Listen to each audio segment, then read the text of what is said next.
Assalamualaikum warahmatullahi wabarakatuh. Alhamdulillahi rabbil alamin.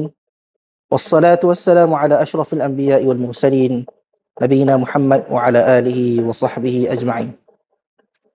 Para ulama sangat memberi perhatian terhadap pemahaman Al-Quranul Karim.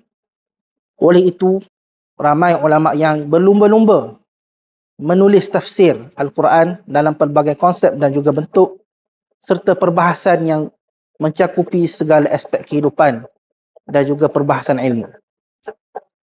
Di antara salah seorang ulama mutaakhirin yang menyumbangkan ilmu dan jasa beliau di dalam penulisan tafsirul Quran, iaitu Al-Imam Muhammad Ibn Ali Asy-Syaukani rahimahullahu ta'ala, yang meninggal pada tahun 1250 Hijrah.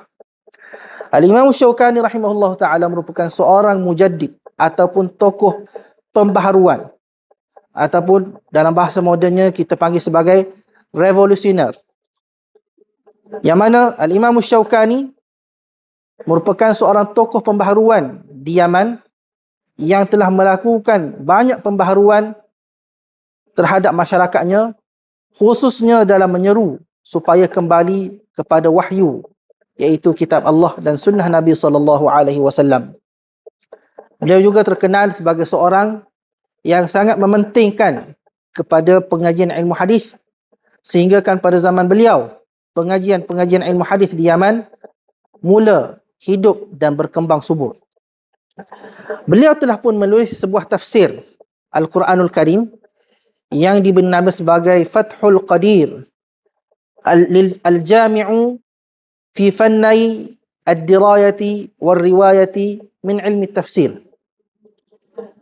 Tafsir ini, antara keistimewaannya ialah Al-Imam Asy-Syaukani rahimahullah telah mengumpulkan tafsir Al-Quran daripada aspek dirayah dan juga riwayah.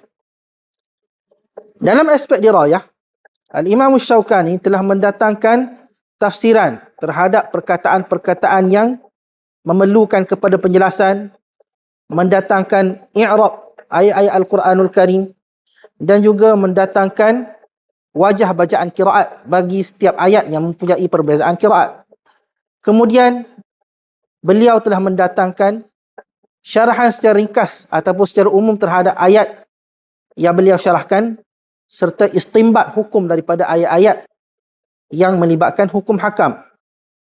Selepas beliau menjelaskan makna secara umum dan juga istimbat hukum hakam daripada ayat Al-Quran, beliau telah pun mendatangkan riwayat-riwayat tafsir Al-Quran, sama ada daripada Nabi SAW ataupun daripada para sahabat ataupun daripada para tabi'in.